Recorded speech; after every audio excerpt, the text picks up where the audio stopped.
Welcome back to another episode of Light Beer, Dark Money. I'm Sean Noble. And I'm Chris Clements. And we are honored today to have Brian Burch from CatholicVote with us.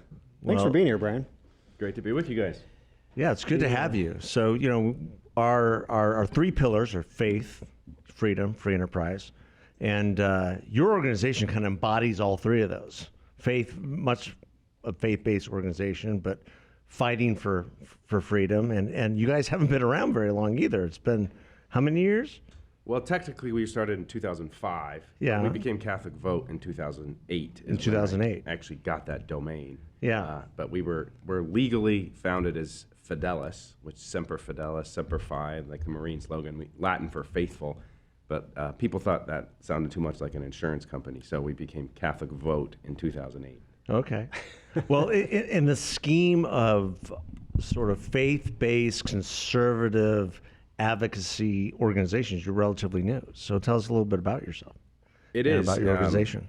And I suppose being new can be helpful and hurtful, I suppose, because you're trying to build a reputation. But in the spirit of free enterprise, competition, I think, helps you develop your identity and what you're doing and your mission and your program to try to compete with the groups that have been around for a long time. You know, the right, if you want to call it that, especially the religious right, obviously really emerged in the 1980s with Jerry Falwell and the Moral Majority, and a lot of these groups kind of came out of that in a significant way out of the Protestant churches in the country, and especially in response to the mainline Protestant churches that had largely been moving more in a secular direction. And for Catholics, they didn't really have any kind of organizational group that was representing them. What we have is the church, which is the ecclesial component, which is the bishops and the priests that make it up. But the lay people, the people in the pews, don't really have anyone representing them. And so that was kind of the impetus, was who represents the Catholics? We jokingly say we were started to do for Catholic voters what the NRA does for gun owners. Well, that's a strong statement. Not just on guns, but sometimes we're also misconstrued as a group that, say, is just focused on abortion or gay marriage or a lot of the issues, of course, that are assumed to be associated with the religious right. But we like to say, like the word Catholic, which by its definition is universal, we think the Catholic tradition in particular has something important to offer to all of our public debates. And so our mission, at least published mission, is to inspire every Catholic in America to live out the truths of our faith in public life. And we think every American should take that civic responsibility seriously, but especially religious Americans and especially Catholic Americans. And I don't think it's a secret that we have some work to do inside of our church when it comes to how to live that out consistent with what it means to be Catholic. Well, and I think that that's probably generally true of any religion. I mean, the people in a religion tend to not live up to the ideals by any stretch. Having been a former Mormon, you know, a lot of great LDS people living up to their ideals, but, you know, a whole bunch that don't. I didn't, you know, and I'm sure that's true in the evangelical community, Chris, right? Oh, well, I mean, I'm kind of a new evangelical because I grew up in the Episcopalian church. My grandmother was Southern Baptist, and my mother was Catholic, and my mother's still very involved in the Catholic Church. And yeah, I you know, there's times in your life when you kind of, unfortunately, but it's kind of what happens in your youth. You reject some of that, and you still keep your eyes on Jesus, but you're living your life, and you're doing whatever you're doing. But what I'm finding now is, when you get older, you start questioning what is truth. Mm-hmm. You know, which is an essential question. Sure. that was asked of Jesus. Right, Pilate himself. By Pilate himself, right. What is truth? Right. And some people see that as a statement. Some people see that as a question. And then once you decide to pursue that, and then, you know, faith grabs hold. And it could be the Catholic Church. It could be the evangelical church. It could be wherever you're going. But as long as you're pursuing Jesus and what his truth was, you're on the right path. Yeah, well, it's interesting you say, because it's related to what you're saying. that, people live their religious affiliation imperfectly. I think that's in some ways part of the definition, right? Yeah. Why you are religious to begin with, which is born of a instinct that we need a savior, or we need something greater than ourselves to live well. Not just to live well, at least for Christians, to live eternally, that we believe there's something in our very being that's eternal, our soul, that's destined for something beyond this world, that this is not all there is, hopefully not. But there is a God, and we're not him. And if we get that fundamental premise right, then it means we have to decide how to live that truth in the best way possible. And there are obviously different claims on that. There's Right. various religious traditions, there's Eastern religions, there's Western religions, and inside of Christianity, of course, there's various traditions. And of course, as a Catholic, I believe it to be the fullest embodiment of what it means to be a true religion. And there's different claims and arguments about that, and people have lived this in different ways over time. But I think ultimately, to your point, once you dedicate yourself to living in a way that's not just something you get to make up, that's something you're going to conform your life to something greater than yourself, something greater than your self-interest or your own selfish desires, then you have to decide what is true, because there's nothing exhilarating or exciting about living just something you make up every day. Yeah, sure. That's a good point. Well, it's interesting to me that, so as I was thinking about this from the standpoint of, people who are in a religion involved in politics, generally speaking, if you look at the LDS community, it leans more Republican. Most of the congressmen and senators who are LDS are Republican. Harry Reid was an exception. Most of elected officials who are Jewish are Democrat. And then with Catholics, it's pretty much a 50-50 deal, right? I mean, it seems to me that the Catholic faith is one which has a pretty broad political footprint. And I think that that's in part because of the social justice side of the Catholic faith, and then also obviously the life component, the belief in, the sanctity of life from beginning to end. How does that affect the way that you engage as an organization with politics? So you're right to point out the church is, as I think James Joyce said, here comes everybody. The Catholic Church, that we're pretty diverse bunch.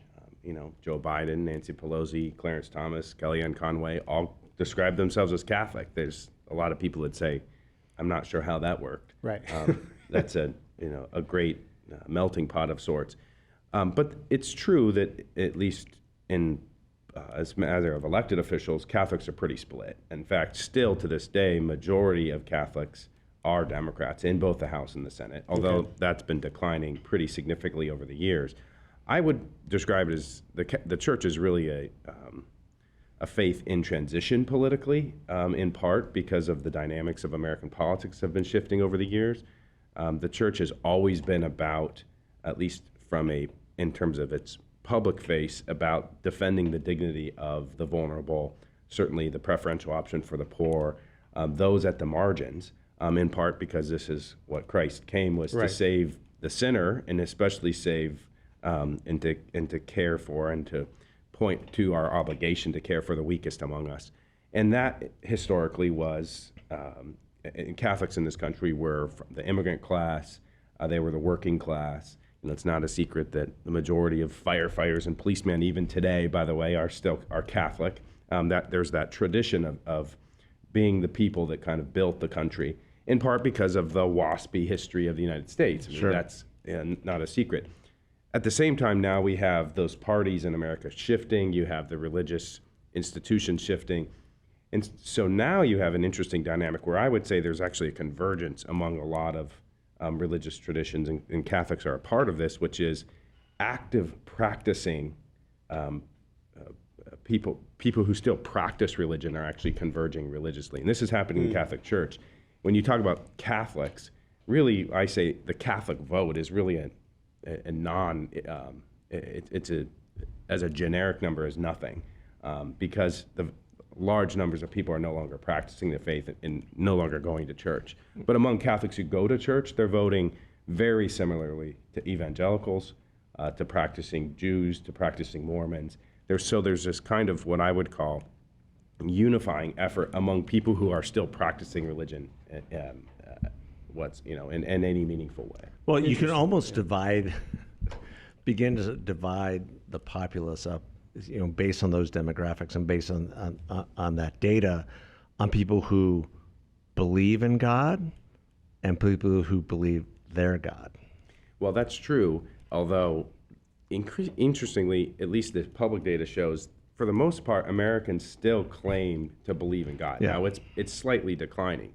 What you do with that belief, though, then often dictates how you behave politically. Yeah. And so people who believe in God and attend church regularly, by the way, is the highest correlation to your propensity to vote Republican today. More than race, gender, income, demography, ethnicity, everything. Education level, all that.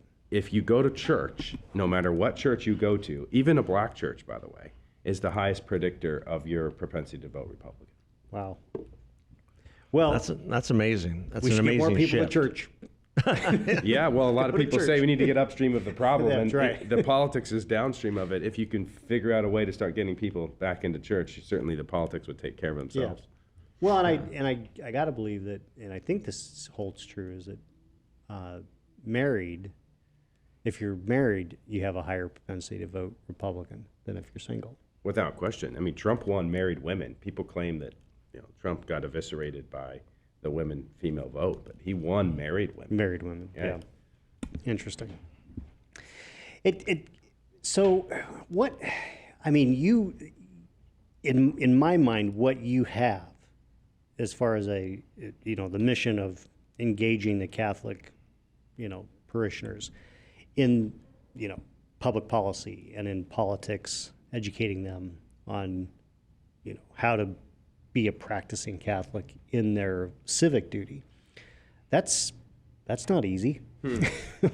How in the world did you get into this, and what is it that drives you? Because this is, I would think that a lot of people look at that and go, yeah, that's too much. And your growth is phenomenal, especially the last several years. And how do you account for that? Yeah, well, a couple different things. Number one, as a former Mormon, you would appreciate this phrase. When it comes to getting Catholics to live their faith more responsibly and authentically, it's mission territory. Yeah. There's a lot of work to do, and it's true. The Catholic population in this country is somewhere between 62 to 67 million, so it's a lot of people. So number one, it makes up about a quarter of the electorate. Largest single denomination in terms of the electorate. Now you have the Protestant vote, which breaks into different segments. So number one, it's a potent political force. And another interesting thing about Catholics is the swinging portion of the Catholic vote actually swings in higher percentages than any other swing vote in the country. Really? And so a lot of people say, well, that means that they're not distinguishable from the general electorate. It's true in some cases that you have Republican Catholics and Democratic Catholics that will vote that way all the time, but this portion of the Catholic vote in the middle that goes back and forth, I think is significant. And part of our argument, part of what we do is to try to help that swinging portion to think more clearly, obviously authentically and consistently with how the church guides us to think, but also to appeal to what we call this kind of Catholic sensibility, this desire to affirm the dignity of the person, obviously the importance of work, of family, of tradition, of patriotism. This is obviously manifests itself in different ways throughout elections. Donald Trump did it. Even Bill Clinton did it. And Ronald Reagan did it with the Blue Dog Democrats in the 80s. And so there's this kind of working class sensibility that still exists among Catholics, and those voters in particular often become decisive in elections.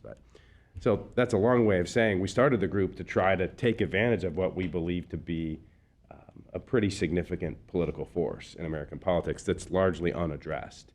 for the most part, Catholics, when they get involved politically, especially active mass attending Catholics, go to what I call the single issue groups. That's how kind of the advocacy world is organized. Right. You have the gun groups, you have the pro-life groups, you have the environmental groups. Now you have the gender groups, and everyone has their lobbying arm. And we said, look, if we're going to be Catholic and we're going to be universal, we're going to represent what the church believes, which is a comprehensive view about all that's true. And so that's the kind of way we've gone about it. I got my start working with Tom Monahan, the founder of Domino's Pizza. He sold that company in the late 90s, sold it to Mitt Romney's, Bain Capital, actually, and started a number of nonprofits as a result of that, ended up deciding to go build a university in town in southern Florida. I wanted to stay in the public policy, political arena, so a gentleman named Joe Sella and I were working for him. We split and started what became CatholicVote in 2005. Wow.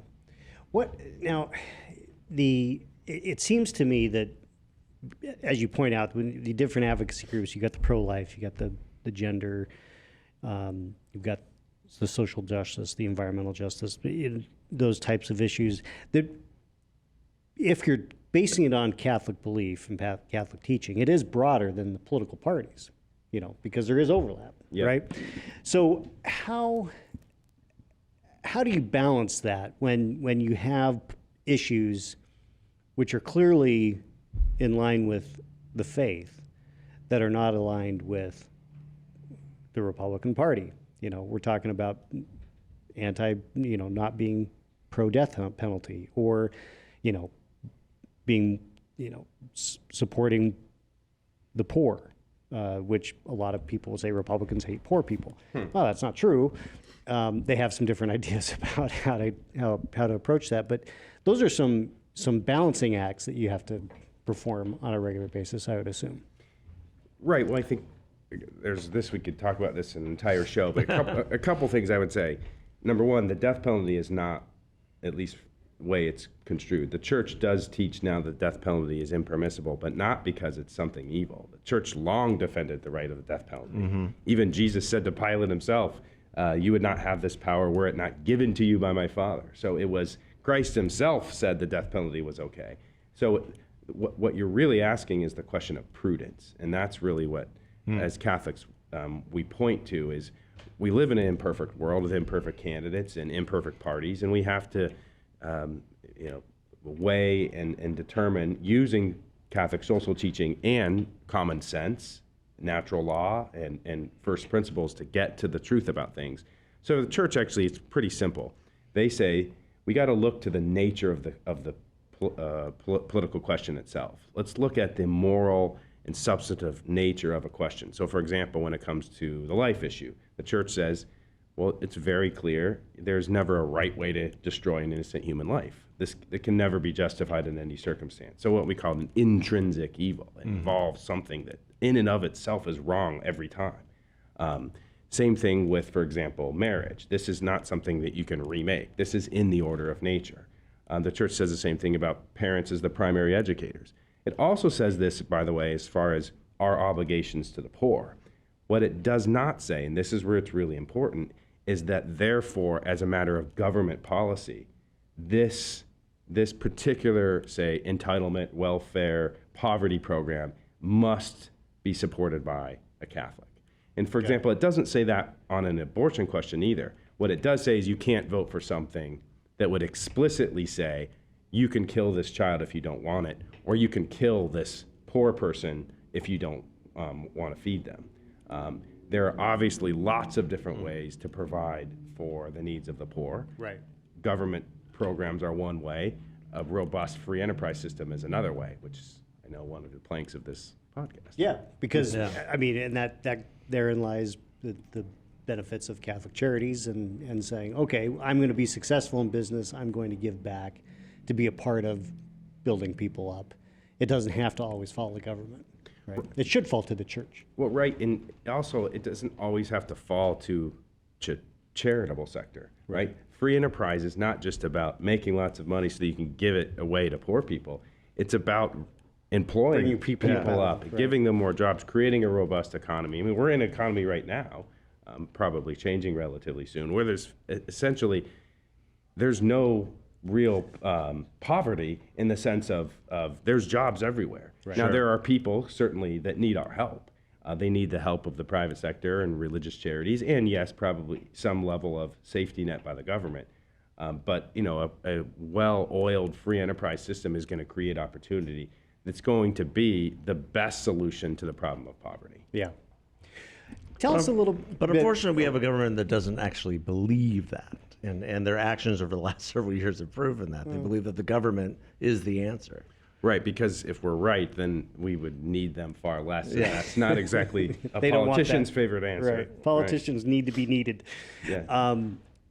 What are some of the most interesting things that you've had to deal with as you've gone through this process of running Catholic Vote? I mean, I'm sure you've had probably some pretty contentious standoffs with some politicians and the candidates, but give us a couple stories about things that have been interesting that you've come across.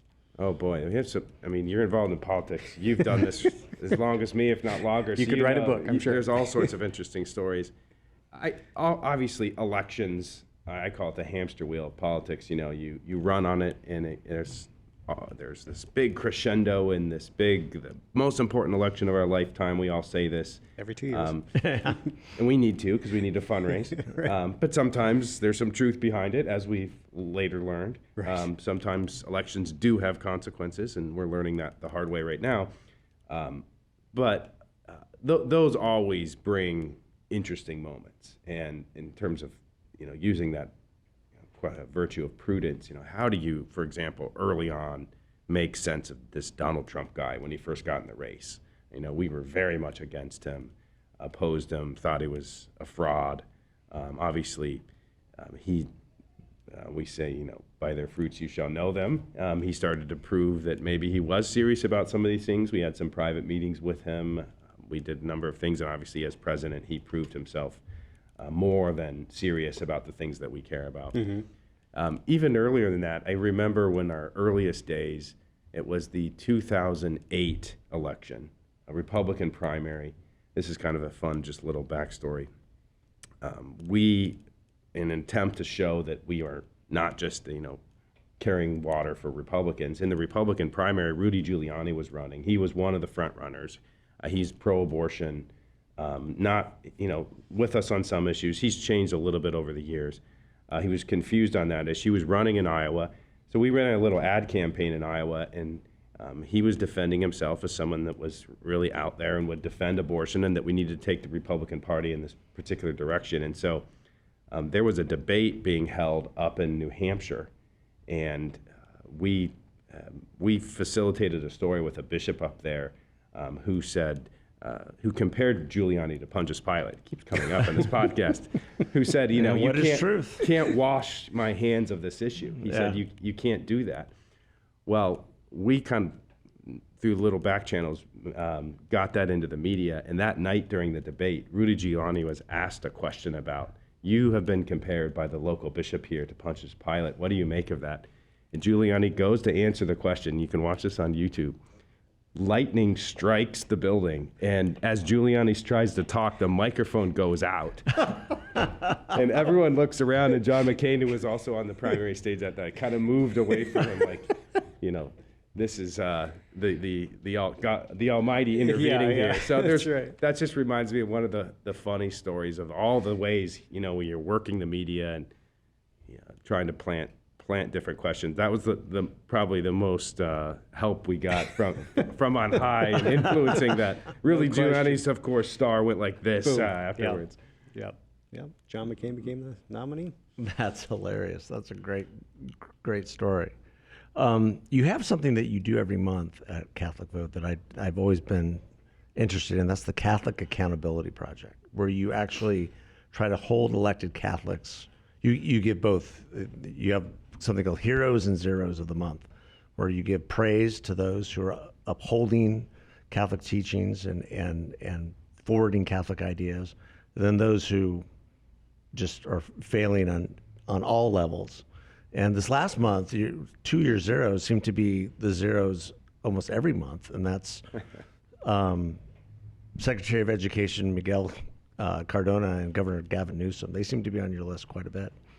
Yeah, well, this is, unfortunately, again, when I say, the church is rather diverse. Yeah. We have not only a Catholic president, but unfortunately a number of cabinet officials that are also Catholic. But to your point, yeah, we started this project about a year and a half ago because part of what we hope to do as an organization is to make sense of the Catholic Church itself. That if we're to be serious as a church, we should hold our leaders, especially our public leaders, to what might be called truth in advertising, right? Mm-hmm. It's a very basic thing. If you're going to hold yourself out as a Catholic, at least abide by what we believe in the most fundamental way. And this is not just for politicians, by the way. This goes for any of us. Yeah. Me as the head of an organization with Catholic in my name, if I'm out there, kicking the poor to the curb and celebrating it, then I deserve to be reprimanded by somebody.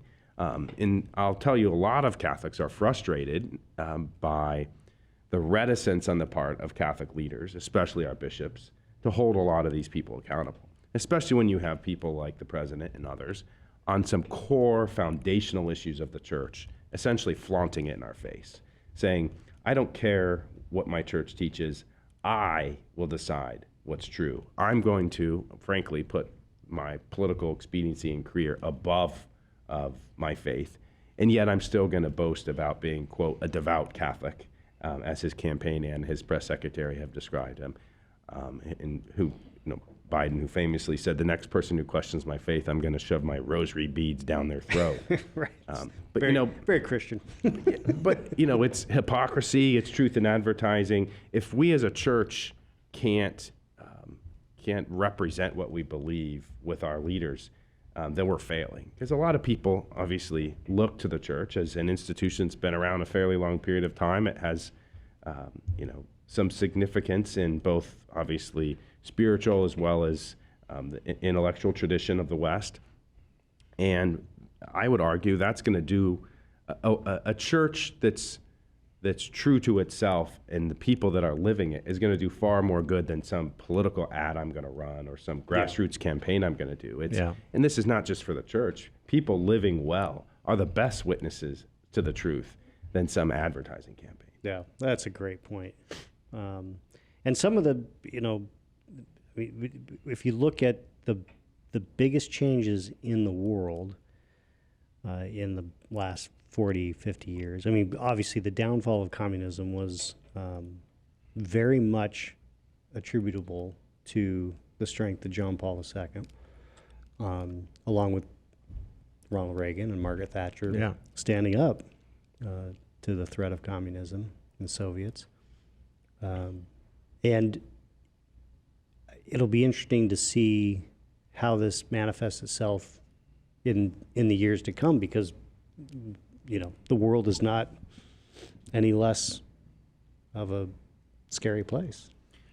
And right? maybe even say not any less communist in some ways, right? It's just manifested in different ways. Don't forget what the communists said. We're not going to defeat the West militarily, ultimately. We're going to defeat them from within. Yeah.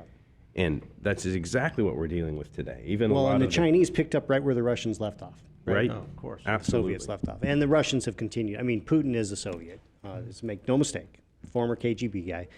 And the fact that, you had the Chinese Communist premier and Putin together, a few days ago, basically plotting on how to continue this takeover of the world, Yeah, but it's interesting, though, when you talk about, Thatcher and Reagan and John Paul II, and what was it about John Paul II that was so influential? And obviously, I forget who was the famous Stalin, or someone said, how many armies does the Vatican have? None, by the way, not anymore, not since the one. A long time ago, right? It's an army of one, and that's enough. We got some Swiss guards, right? We got a few guys with some swords. But it was not, as the world sees things, this military, this brute force of the Vatican. It was this living this truth about the human person and proposing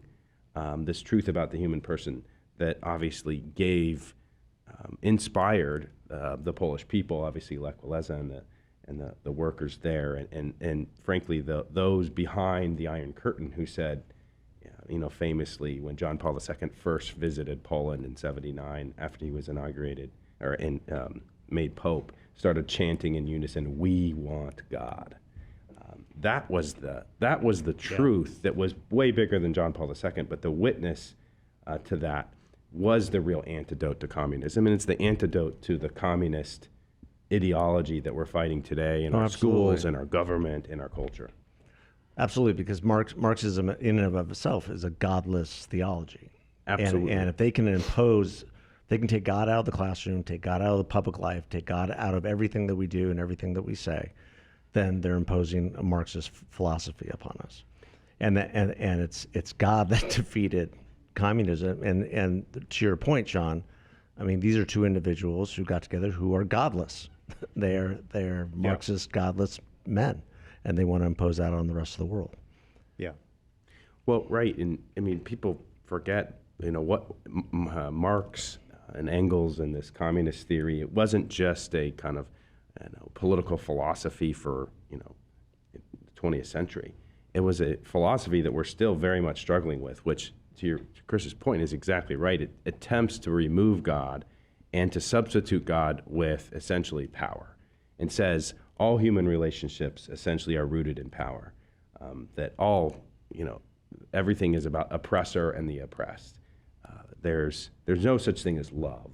Love is essentially manipulation. So that's a nice theory. So what does this mean? Well, this is what the fight against so-called the patriarchy and the gender wars and critical race theory and the 1619 Project and all these things are essentially rooted in this idea that even the idea of America itself, it's a racist power structure that created this country. That there's no noble idea here. That essentially man is selfish and terrible and power hungry, and we just, even in this podcast, everything I'm saying, I'm trying to manipulate you both to try to get a power, some leverage, right? What a shameful and terrible and kind of impoverished view of humanity. But this is precisely what we're being told today in our politics, is what everything breaks down to.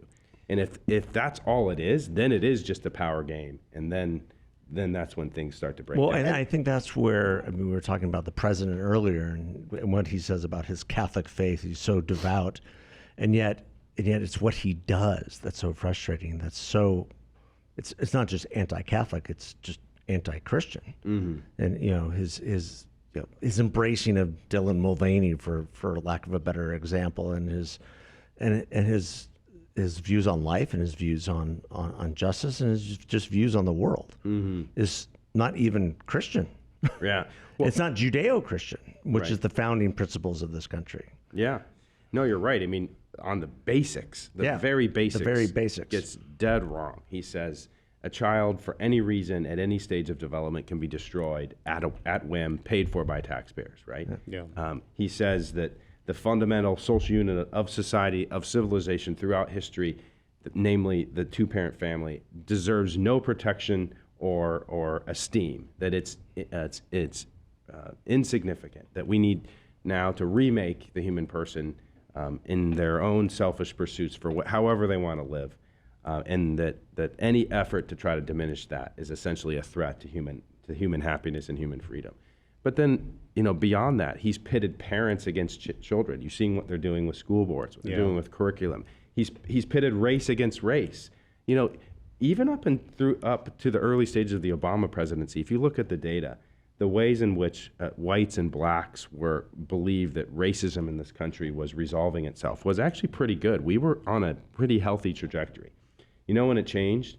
It changed with Trayvon Martin and Ferguson. Mm-hmm. And why was that? Because it became politically expedient to start pitting whites against blacks, to start pitting police against blacks. And we created now, and Joe Biden essentially is latched onto this kind of climate of, again, Marxist, everyone against each other. Right. This is the politics we're living today, and now it's everywhere. Yeah, it's so interesting to me because when you think about where, if you look back at the 60s, it was a tumultuous time, right? And what's interesting is that the flower child, the hippies, it was about love, and really that's what it comes down to. I mean, they are taking love out of the equation because it's a hatred towards each other rather than trying to find reconciliation and love, which is what God wants us to have. And that goes to the fundamentals of how this country was founded. That the founding fathers were not about exclusion, they're about inclusion and understanding that that there were God-given rights. Yes. And that is a fundamental precept that is timeless. One of the And most one radical declarations And in one all that history.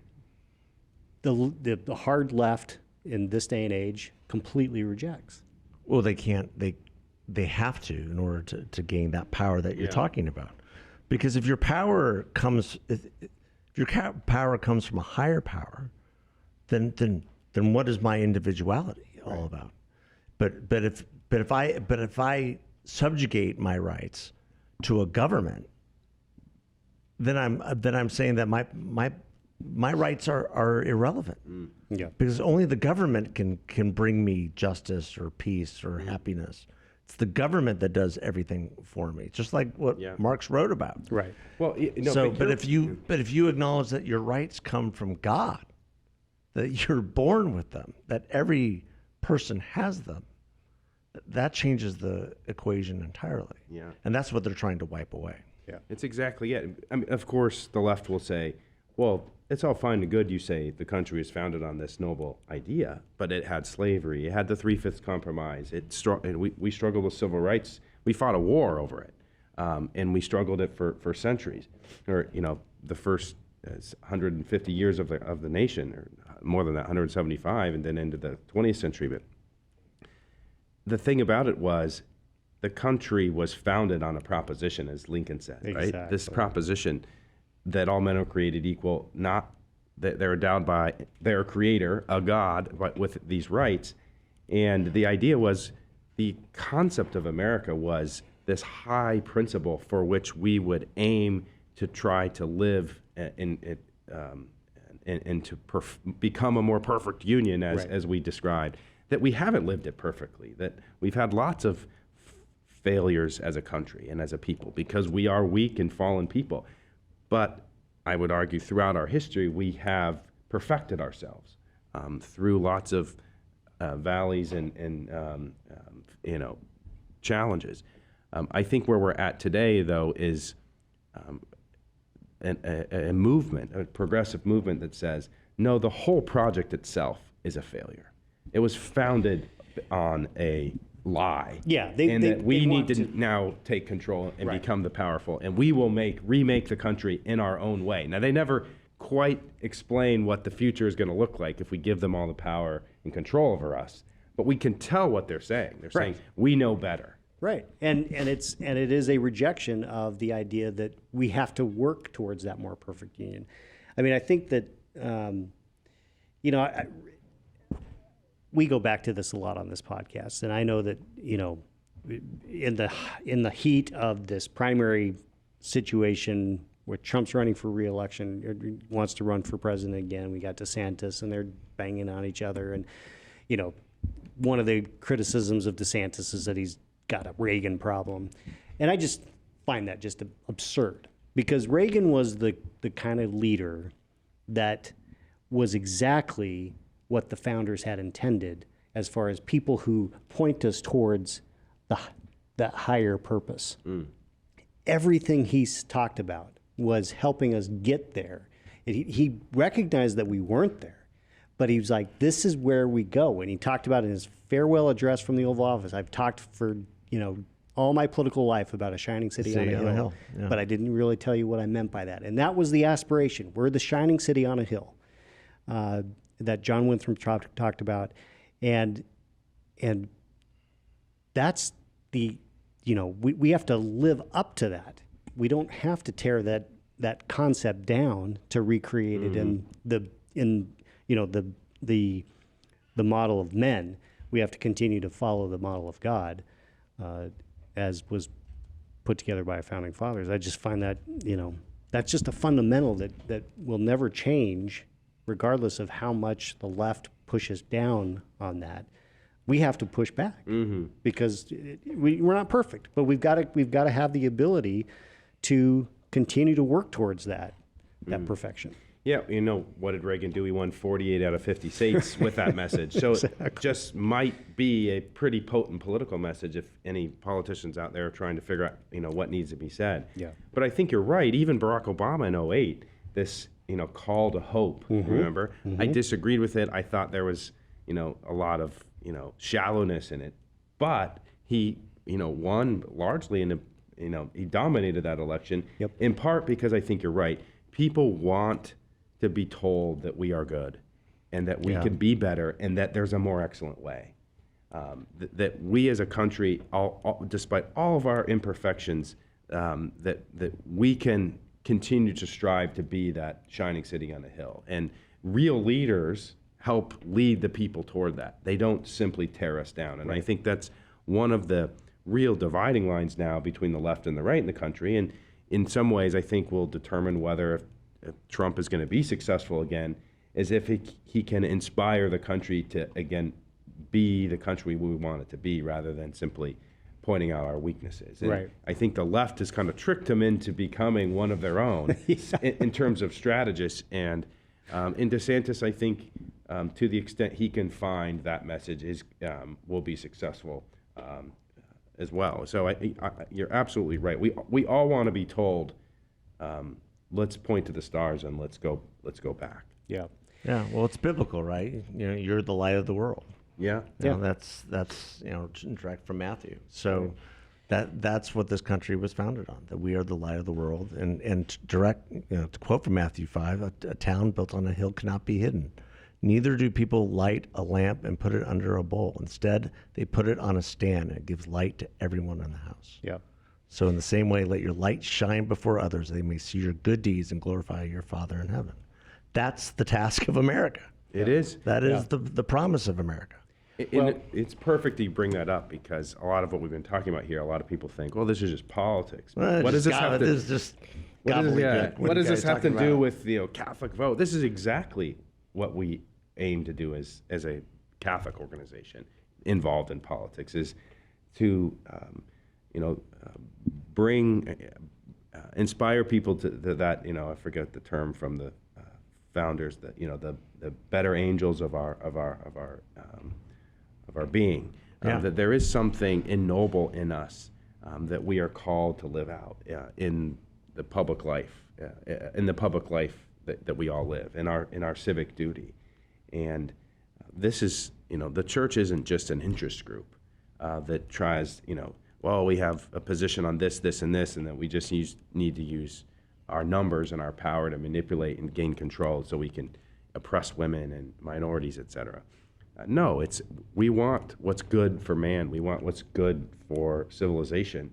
This is what forms the thinking behind Catholic social teaching. These are just some things they dreamed up in the smoke-filled rooms in the Vatican. Right. They actually happen to be true for everybody. Yeah. The church just helps us to see those, and obviously calls us to live them. Yeah. Brian, I mean, we could keep going. we could. but We're running going to out of definitely have to time. have you back because we're going to have some things to talk about coming up. But how do people get involved? How do they find you? How How they do they find get you. involved? Obviously, you're probably open to having people that aren't Catholic be a part of your organization as well, right? We do. In fact, as percentage, we think it's around 10, 15% are not Catholic that are followers of us. I'm one of them. Well, you're almost Catholic. I'm Jack Catholic. I mean, I'm a Heinz 57 mess. Catholic curious. Yeah, no, I love Catholic Mass. I don't like what they've done to it recently, but I love it. Yeah.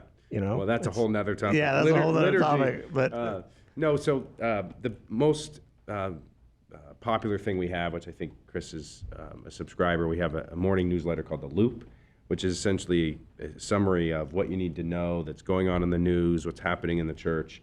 it's excellent. It's Usually a little great bit of snapshot yeah. of what's going on. Catechism 101, something inspirational, usually something cultural, lifestyle related, sometimes something funny.